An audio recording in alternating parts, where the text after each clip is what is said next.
Mary Heaton once said, "Behind every peace movement, there must be a higher passion than the desire for war. No one can be a pacifist who is not prepared to fight and die for peace." Peace must be achieved, of course, but it is not easy to fight for peace in an unjust war. While the war launched by occupying Russia on February 24th continues, peaceful Ukraine continues to struggle hard. Ukraine, which is supported by almost the whole world and has been successful in its struggles, is nowadays achieving new military successes. In the past days, we have frequently covered the withdrawal of Russians from Kherson, which occupies an important place among these achievements. Following this success, the American Wall Street Journal published an article titled, "Ukraine's Kherson Victory Changed the Dynamics on All Fronts with Russia," and made remarkable evaluations about the actions of the Ukrainian army, which is motivated and always brave against the Russian army, which is approaching disintegration. Moscow is already redeploying its troops, while the Ukrainians are trying to expand their recent superiority, the paper said. Reminding that Russia was forced to withdraw from Kherson, the only regional capital it was able to occupy in 9 months. The Wall Street Journal noted that Moscow is shifting its best troops in southern Ukraine to other regions and that some 20,000 soldiers are being sent to other fronts, while they are being replaced by recruits called up for partial mobilization and given a few weeks of training. The American newspaper reported that the Ukrainians once again repulsed the Russian invaders who attacked to capture Bakhmut in Donetsk, citing military strategists as saying that Ukraine, which has won back-to-back victories in less than 3 months, has a chance to put pressure on several fronts. In the Russian army, despite the partial mobilization of 300,000 reservists to the front line, the confusion has not subsided and morale is low, the article said, pointing out that social media posts show that, though in the Russian troops. Wall Street Journal also stated that especially the long-range HIMARS missiles sent by the U.S. have changed the balance on the front, and that the Ukrainians, who have reached the west bank of the Dnieper River, can now advance for kilometers to the east and south, targeting Russian positions and supply lines. In addition, strategists told the Wall Street Journal that the Ukrainians could try to cut Russia's land connection to Crimea by attacking southward, especially from Zaporizhia, and if the connection is cut, Russian troops in Crimea could be stranded and withdraw, as happened in Kherson. In addition to the American newspaper Wall Street Journal, retired British Lieutenant Colonel Glenn Grant, who has been advising the Ukrainian army since 2014, when Putin seized the Ukrainian territory of Crimea, also made important assessments.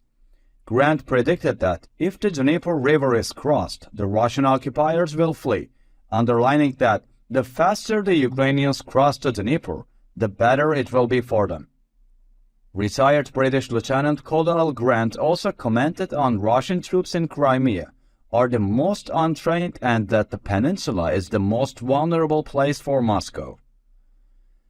In addition to retired British Lieutenant Colonel Glenn Grant, Ukraine's Deputy Defense Minister Vladimir Havirlov also spoke to the British media, saying that Ukrainian army units could advance to Crimea.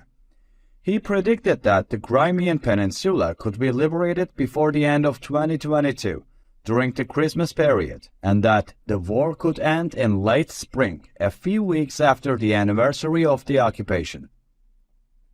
While Ukraine's success has attracted international attention, Ukrainian President Volodymyr Zelensky also made noteworthy statements about the Ukrainian army's progress today.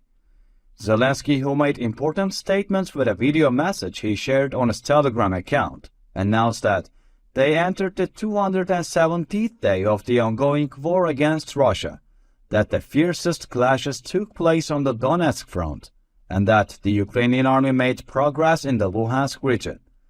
Zelensky also reported that there have been nearly 400 bombardments on the Eastern Front since the morning, adding that the Ukrainian army has overcome these attacks and the repair work of energy infrastructures continues for the electricity supply problems in 15 regions of the country, especially in Kyiv. Ukrainian President Volodymyr Zelensky, who works day and night for his country and speaks from meeting to meeting, also addressed the plenary session of the NATO Parliamentary Assembly in Madrid today via video conference and made important calls. During the meeting, Zelensky expressed Ukraine's support for European and Euro-Atlantic integration and called on the 68th plenary session of the NATO Parliamentary Assembly to support Ukraine's applications for membership of the European Union and NATO.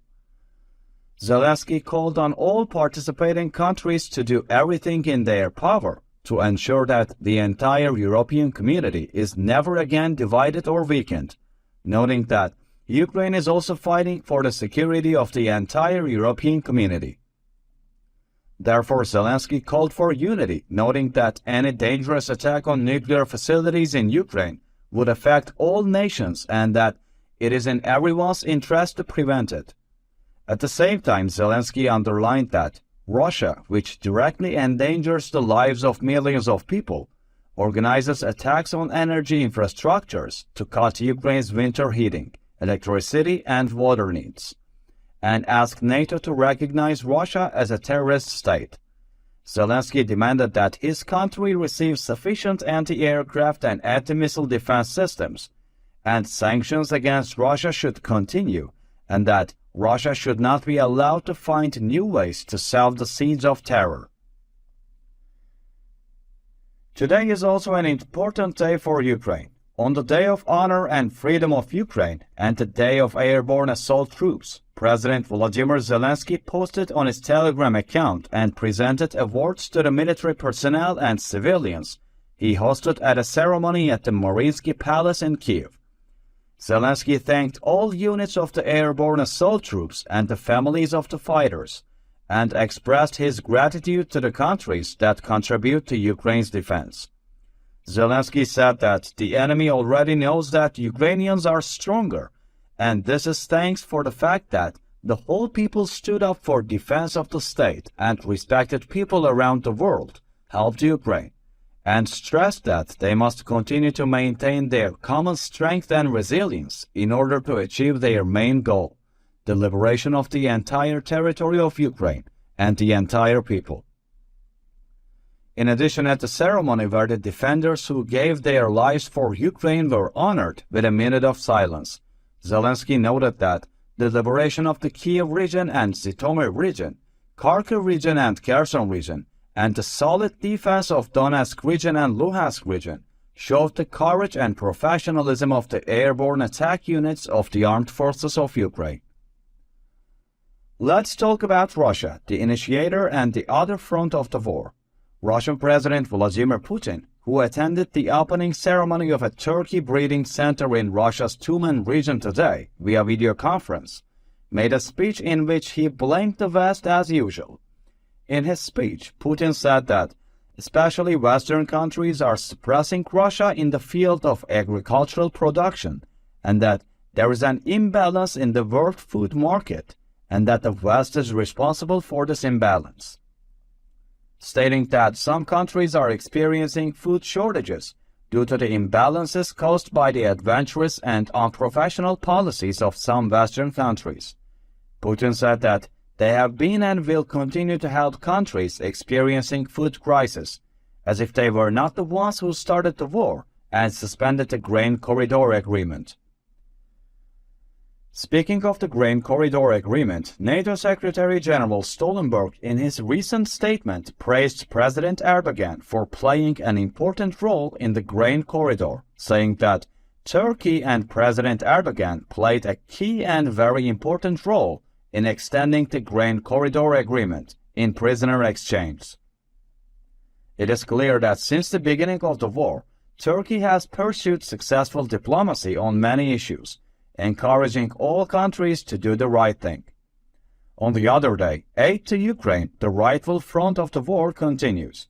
Speaking today during a visit to Indonesia, U.S. Secretary of Defense Lloyd Austin said that the United States is committed to providing Ukrainian forces with the equipment and weapons they need to continue their fight against their enemies during the winter months, so that Ukraine can reclaim every inch of its sovereign territory.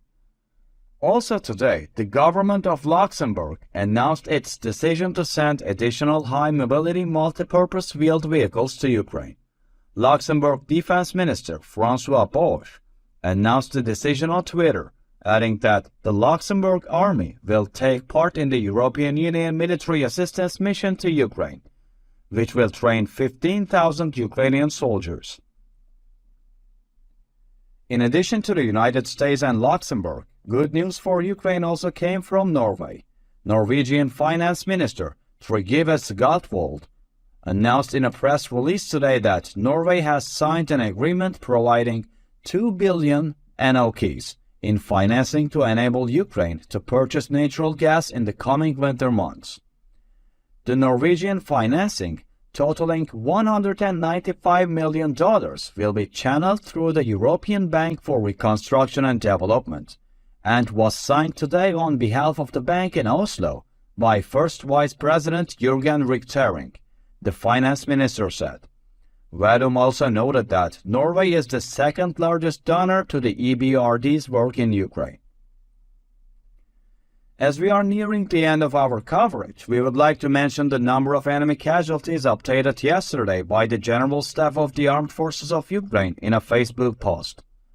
The post reported that from February 24th to November 21st, the Ukrainian army had eliminated approximately 84,600 Russian invaders, including 390 in the past day alone, and lost 2,892 enemy main battle tanks, 5,822 armored combat vehicles, 1,870 artillery systems, 393 MLR systems, 209 air defense systems,